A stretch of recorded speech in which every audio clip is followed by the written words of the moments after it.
done. Now is the victor's triumph won. Oh, let the song of praise be sung. Alleluia, Alleluia, Alleluia, Alleluia.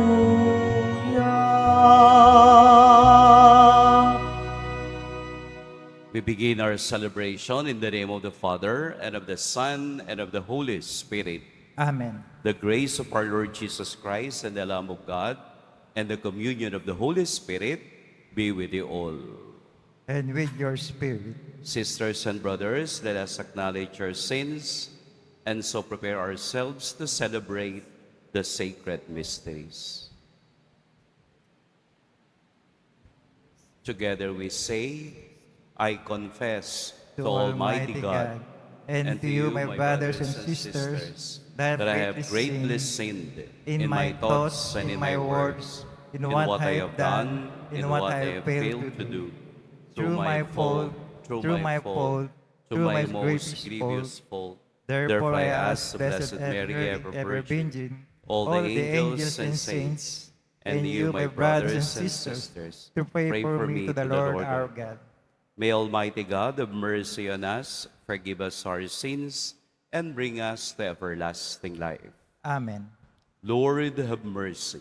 Lord, have mercy. Christ, have mercy. Christ, have mercy. Lord, have mercy. Lord, have mercy. Let us pray.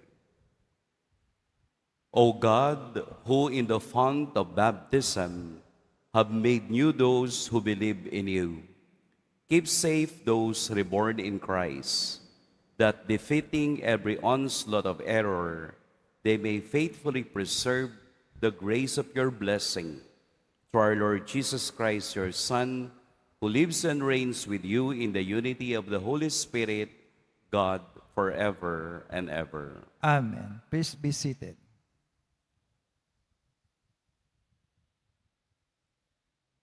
A reading from the Acts of the Apostles.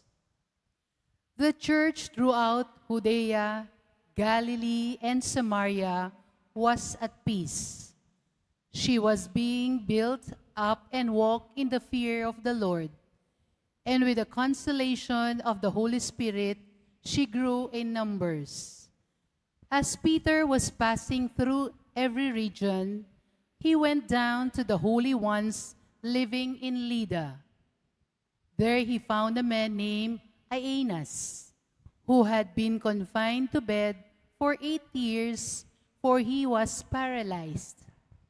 Peter said to him, Aeneas, Jesus Christ heals you. Get up and make your bed. He got up at once, and all the inhabitants of Lydda and Sharon saw him, and they turned to the Lord.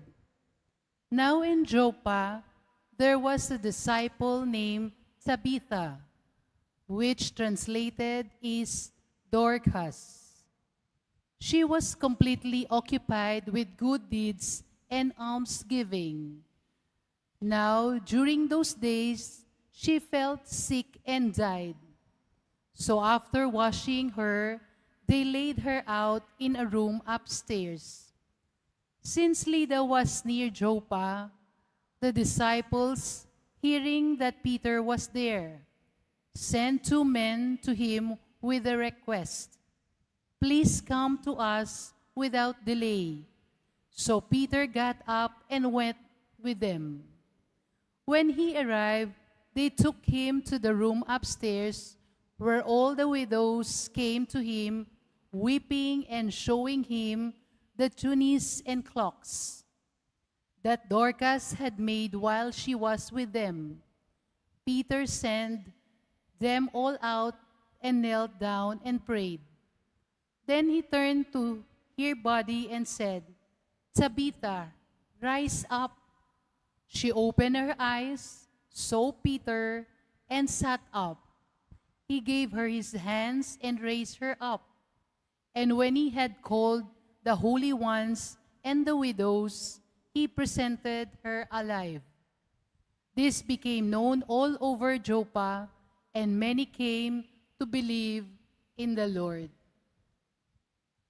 The word of the Lord. Thanks be to God. How shall I make a return to the Lord for all the good he has done for me? How shall I make a return to the Lord for all the good He has done for me? How shall I make return to the Lord for all the good he has done for me? The cup of salvation I will take up, and I will call upon the name of the Lord. How shall I make a return to the Lord for the good He has done for me? My vows to the Lord I will pray in the presence of all his people. Precious in the eyes of the Lord is the death of his faithful ones. How shall I make a return to the Lord for all the good He has done for me? O Lord, I am your servant. I am your servant, the son of your handmaid. You have loosed my bonds. To you will I offer sacrifice of thanksgiving, and I will call upon the name of the Lord. How shall I make a return to the Lord for the good He has done for me? Please all stand.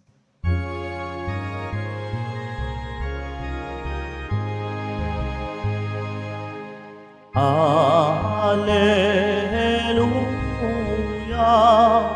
Alleluia. Alleluia. Alleluia.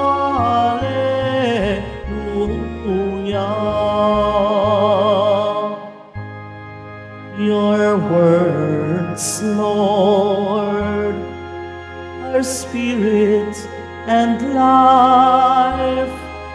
You have the words of everlasting life. Alleluia. Alleluia. Alleluia. Alleluia.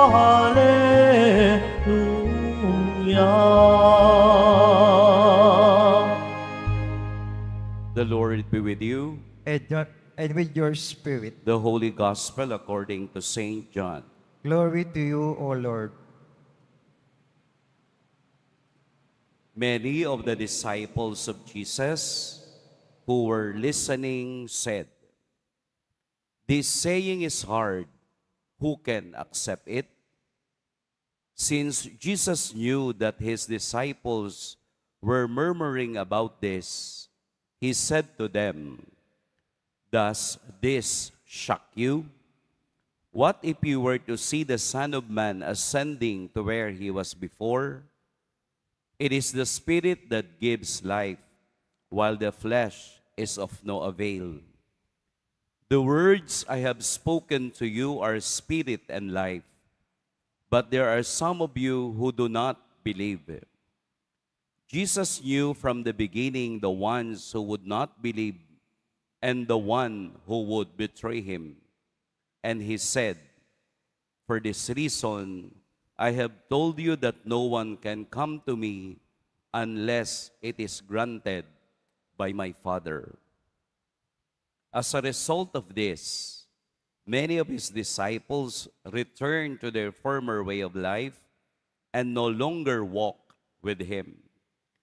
Jesus then said to the 12, "Do you also want to leave?" Simon Peter answered him, "Master, to whom shall we go? You have the words of eternal life. We have come to believe and are convinced that you are the Holy One of God." Sisters and brothers, the Gospel of the Lord. Praise to you, Lord Jesus Christ. Please be seated. Magandang umaga po sa lahat. Magandang umaga po, Father. Let me deliver my reflection sa Tagalog. Hindi po ako marunong mag-Ingles. Para po mas maunawaan natin at makapasok tayo sa tema ng ating ebanghelyo sa araw na ito. Ito po yung conclusion, yung kahulihang mga salita ni Jesus na nagmula pa noong Lunes hanggang ngayon. Simula po nung Monday, we are reflecting on the sermon of Jesus about the bread of life. Pinag-uusapan po natin, pinagninilayan po natin ang tinapay ng buhay. Saan po nag-umpisa ang pagninilay na ito o ang sermon na ito na ibinigay ni Jesus? Let us go back to the beginning. Ito po ay nag-umpisa sa himala ni Jesus ng pagpaparami ng tinapay. Maraming sumunod sa Kanya at nung maghahapon na, nakita ni Jesus na ang mga taong sumunod sa Kanya ay gutom at napapagod. Kaya siya ay naawa at nagtanong kay Philip, anong meron tayo dyan? 5 tinapay po at 2 isda. Kinuha ni Jesus, tumingala sa langit at nagpasalamat at sinabi sa kaniyang mga alagad, ipamigay sa mga tao upang makakain at sila'y mabusog. And so it happened. The miracle of the multiplication of the bread had experienced the reality of the power of Jesus. That the mercy of Jesus flows from His heart to those who followed Him restlessly. Kaya nang nangyari ito at naramdaman ng mga tao na ito ang kanilang hinihintay na tagapagligtas at naramdaman ni Jesus na siya'y gagawing hari ng mga taong ito, siya ay umalis at pumunta sa kabilang pangpang. Hinahanap ngayon siya ng mga tao. At ang mga taong nabusog ay sumunod din kay Jesus patungo sa kabila. Kaya ang sabi ng mga tao, hinahanap po namin kayo. Bakit niyo ako hinahanap? Dahil nabusog kayo doon sa tinapay na kinain ninyo? Kung kakainin ninyo ang tinapay na nagbibigay buhay, hindi na kayo mamamatay, bagkus magkakaroon kayo ng buhay na walang hanggan. Ang tanong na iyon ang naging hudyat upang gamitin ni Jesus ang pagkakataong ipaliwanag ang katotohanan ng tinapay ng buhay. Simula nung pagkakataong iyon, ipinaliwanag ni Jesus na ang tinapay na bumaba mula sa langit ay ako. At ang sinumang kumakain ng aking katawan at umiinom ng aking dugo ay magkakaroon ng buhay na walang hanggan. Ipinaliwanag ni Jesus ang kaniyang relasyon sa Ama na ang tao lamang naniniwala ay ang pinadala ng Ama sa akin upang magkaroon ng buhay na walang hanggan. Malalim ang pagpapaliwanag ni Jesus at nakinig ang mga taong sumunod sa Kanya. Hanggang ngayong ebanghelyo, kung inyong mapapansin, ang sabi ng mga alagad niya, this saying is hard, who can accept it? Napakahirap nung kaniyang sinasabi, paano natin kakainin ang kaniyang katawan at iinumin ang kaniyang dugo? bawal iyon sa kautusan ni Moses. Bawal iyon sa ating sinusunod na batas. Pero si Jesus ay maliwanag na nagsalita sa kanila, "Whoever eats my flesh and drinks my blood will have and will inherit eternal life." Ano po ang nangyari? Ano ang naging resulta? 3 bagay. 3 grupo ng tao ang nakita natin sa kasaysayang ito. Una ay yung naniwala, yung tunay na sumunod sa Kanya at naniwala sa Kaniyang mga salita. Ikalawa, indifference. Yung mga taong walang pakialam, ang alam lang nila mabusog doon sa tinapay, pero hindi nila nakikita ang katotohanan sa likod ng tinapay na iyan. At ang pangatlo ay disbelief, yung mga taong hindi naniwala. Kaya po doon sa huling sandali ng Ebanghelyo, ay marami ang umalis. Kaya itinanong ni Jesus sa 12, "Gusto rin ba ninyong umalis?" Mahirap kasi yung katuruan. "Do you also want to leave?" Anong sabi ni Pedro?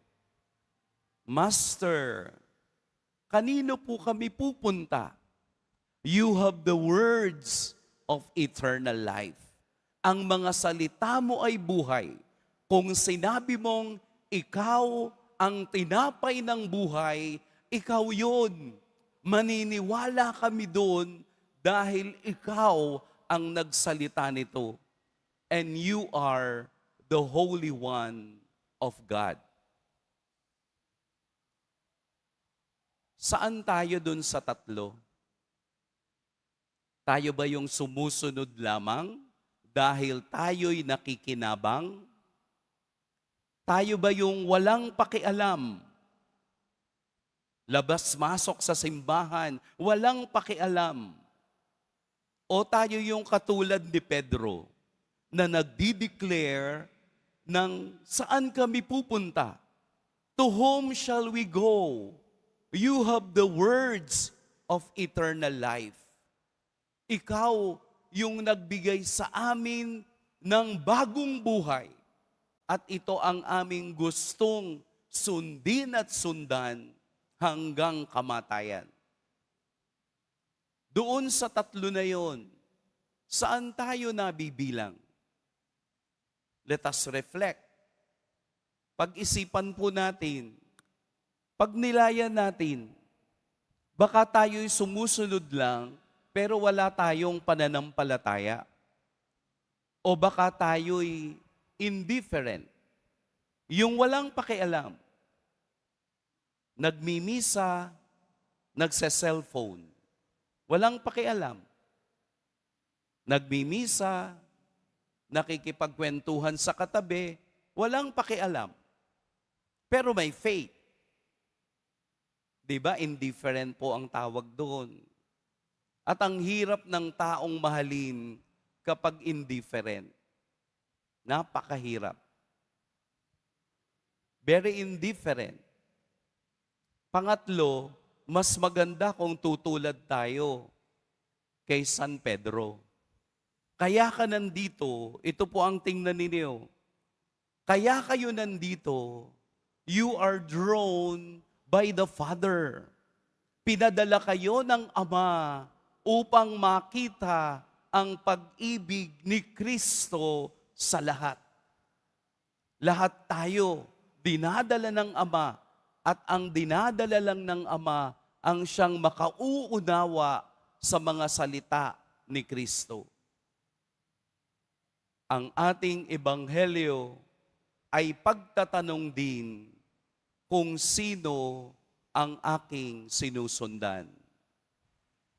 Let us hold on to Jesus as He is our salvation.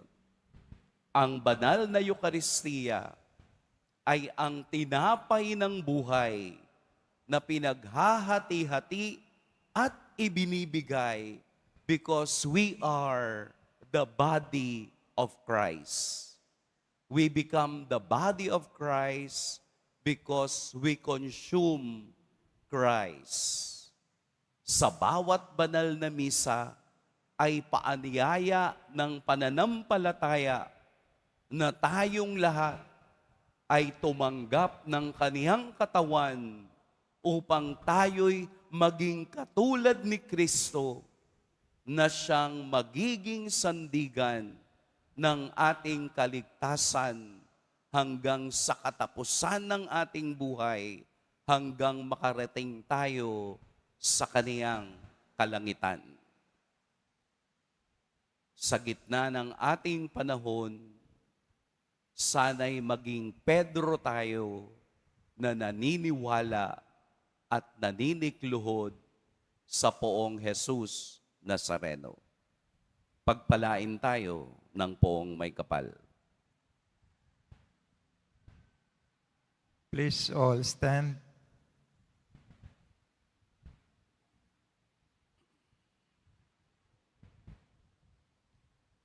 Christ brings us the words of eternal life, and we believe. With that faith, we can confidently beseech our Father in heaven to hear the prayers of this community. Lord, hear our prayer. Lord, hear our prayer. That the leaders of the church may follow the Lord with all their heart, mind, and strength. Let us pray to the Lord. Lord, hear our prayer. That the leaders of troubled nations may work tirelessly to bring peace and justice to their countries. Let us pray to the Lord. Lord, hear our prayer. That we may realize that God gives us the greatest proof of His love in the abiding presence of the Blessed Sacrament. Let us pray to the Lord. Lord, hear our prayer. That the sick and those suffering from lingering illnesses may find inner peace in the assuring word of Christ. Let us pray to the Lord. Lord, hear our prayer. That the dead may experience the everlasting peace of Christ. Let us pray to the Lord. Lord, hear our prayer. In the silence of our hearts, let us raise to the Lord all our prayers, our dreams, and our plans. We pray. Lord, hear our prayer. Father, your Son has the words of life. We have nowhere to go but to Him. Our prayers are offered in His name, who lives and reigns forever and ever. Amen. Please be seated.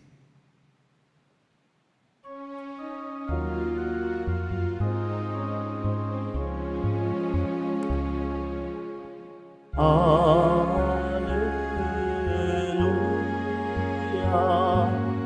alleluia,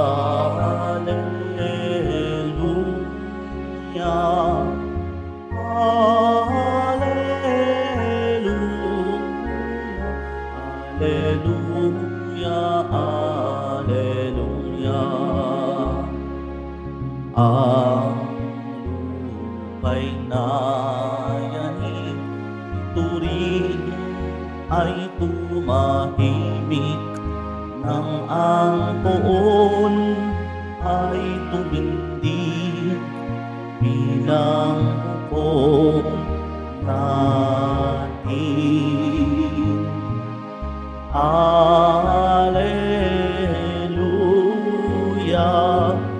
alleluia, alleluia,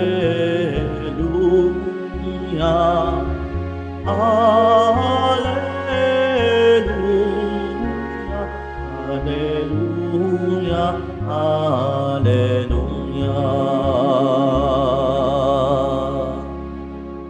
Please all stand.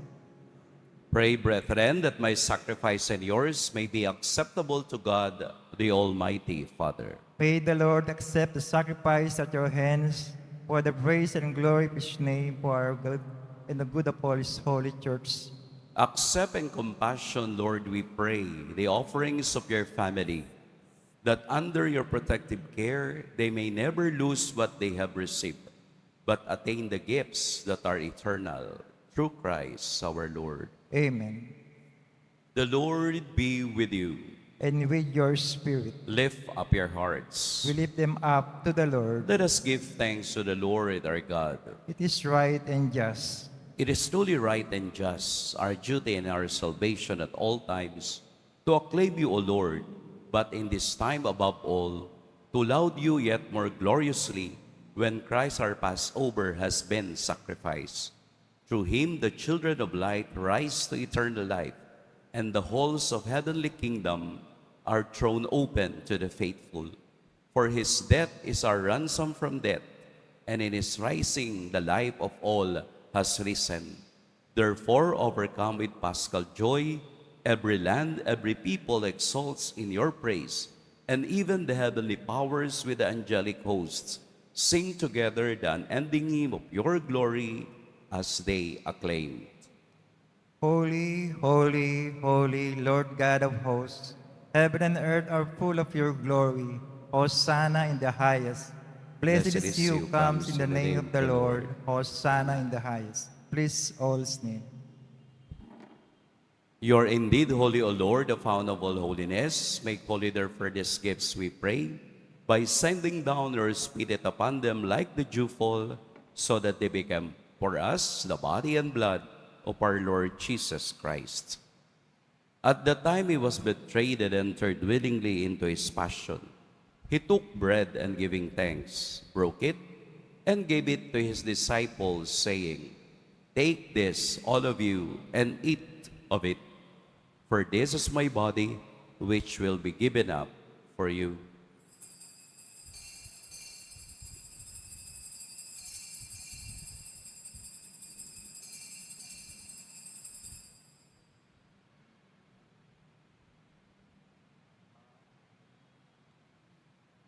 In a similar way, when supper was ended, he took the chalice, and once more giving thanks, he gave it to his disciples, saying, "Take this, all of you, and drink from it. For this is the chalice of my blood, the blood of the new and eternal covenant, which will be poured out for you and for many for the forgiveness of sins. Do this in memory of me."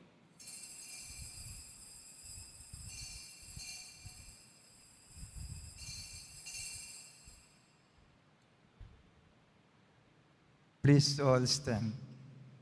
The mystery of faith. We proclaim your death, O Lord, and profess your resurrection until you come again. Therefore, as we celebrate the memorial of his death and resurrection, we offer you, Lord, the bread of life and the chalice of salvation, giving thanks that you have held us worthy to be in your presence and minister to you. Humbly we pray that partaking of the body and blood of Christ, we may be gathered into one by the Holy Spirit. Remember, Lord, your church spread throughout the world, and bring her to the fullness of charity, together with Leo XIV, our Pope, and Jose, our Bishop, and all the clergy. Remember also our brothers and sisters who have fallen asleep in the hope of the resurrection, and all who have died in your mercy. Welcome them into the light of your face. Have mercy on us all, we pray, that with the Blessed Virgin Mary, Mother of God, with blessed Joseph, her spouse, with the blessed apostles, and all the saints who have blessed you throughout the ages, we may merit to be co-heirs to eternal life, and may praise and glorify you through your Son, Jesus Christ. Through him, and with him, and in him, O God, Almighty Father, in the unity of the Holy Spirit, all glory and honor is yours forever and ever. Amen. At the Savior's command, informed by the divine teaching, we dare to say, Our Father, who art in heaven, hallowed be thy name. Thy kingdom come, thy will be done on earth as it is in heaven. Give us this day our daily bread, and forgive us our trespasses, as we forgive those who trespass against us. And lead us not into temptation, but deliver us from evil. Amen. Deliver us, Lord, we pray, from every evil. Graciously grant peace in our days, that by the help of your mercy, we may be always free from sin and safe from all distress, as we await the blessed hope and the coming of our Savior, Jesus Christ. For the kingdom, the power, and the glory are yours, now and forever. Lord Jesus Christ, who said to your apostles, Peace I leave you, my peace I give you. Look not on our sins, but on the faith of your church, and graciously grant her peace and unity in accordance with the will, who live and reign forever and ever. Amen. The peace of the Lord be with you always. And with your spirit. Let us give each other the sign of peace.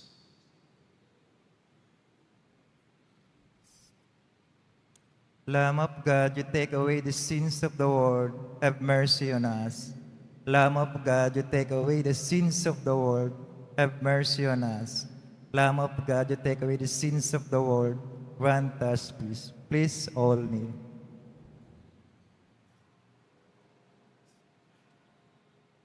Behold the Lamb of God. Behold him who takes away the sins of the world. Blessed are those called to the supper of the Lamb. Lord, I am I am not worthy that you enter under my roof, but only say the word, and my soul shall be healed.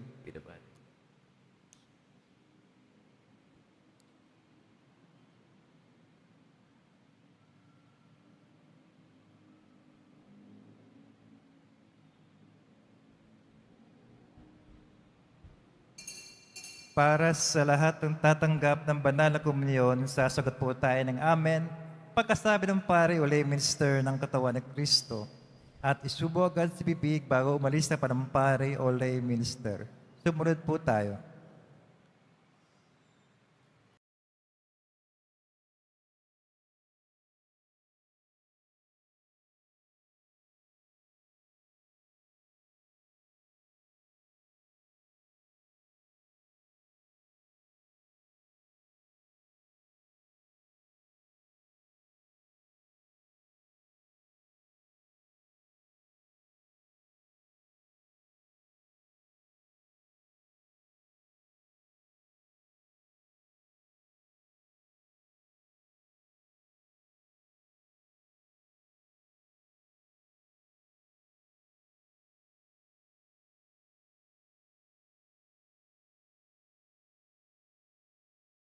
Keep safe, O Lord, we pray, those whom you have saved by your kindness, that, redeemed by the passion of your Son, they may rejoice in his resurrection, who lives and reigns forever and ever.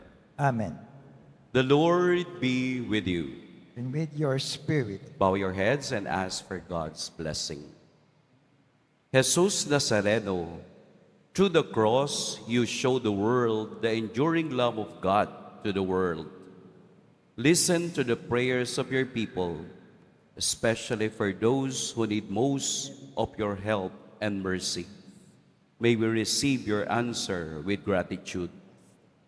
Bless also these religious articles that we may fervently pray and trust in you. Through this blessing, may we become more obedient, faithful, and of service to you, our glorious Lord, now and forever. Amen. And may Almighty and loving God bless you, the Father, the Son, and the Holy Spirit. Amen. The Mass has ended. Let us go in the peace of Jesus Nazareno. Thanks be to God.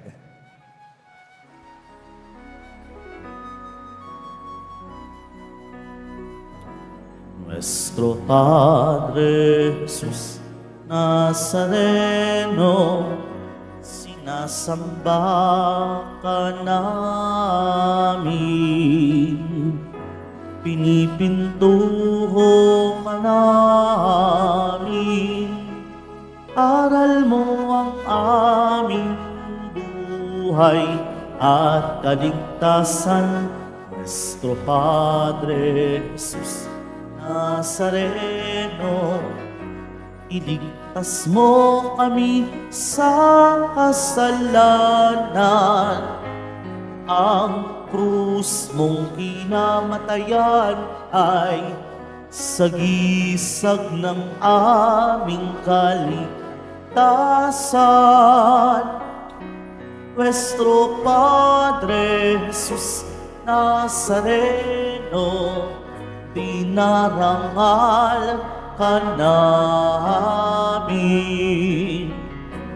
Nuestro Padre Jesus Nazareno, nilulwalhati ka namin.